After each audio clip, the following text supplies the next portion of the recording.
Cricket board BCB. 2024 সালের আগস্টের পর থেকে দেশে ফেরেননি সাকিব। দক্ষিণ আফ্রিকার বিপক্ষে মিরপুর টেস্টে খেলার আগ্রহ থাকলেও তৎকালীন পরিস্থিতির কারণে তা আর সম্ভব হয়নি। এরপর পাকিস্তান ও ভারত সফরের পর জাতীয় দলের জার্সিতে আর মাঠে নামা হয়নি এই অলরাউন্ডারের। আচ্ছা, সবাই একটা আগে তালি দেই। আপনি পড়েছেন সেজন্য তালি দিলাম। এবার ভুলটা ধরিয়ে দেই।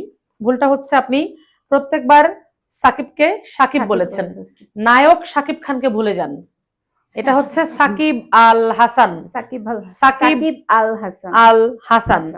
আল না, সাকিব আল হাসান। মনে থাকবে সাকিব আল হাসান, সাকিব নট সাকিব। সাকিব আল খেলোয়াড় সাকিব, নায়ক সাকিব।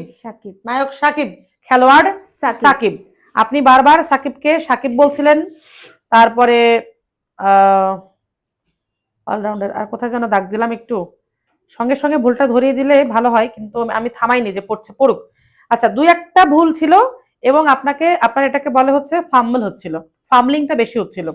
ফামলিংটা হচ্ছে আপনার সাবেককে সাকিব বলা, সাকিবকে সাকিব বলা, এই যে একটু ফামলিং, এগুলো যদি আপনি 4 লাইন বা 5 লাইন পড়ার সময় 2-3টা ফাম্বল করেন, তাহলে 1000 ওয়ার্ড পড়লে, 5টা স্টোরি পড়লে আপনি কতগুলো ভুল করবেন একটু হিসাব করেন।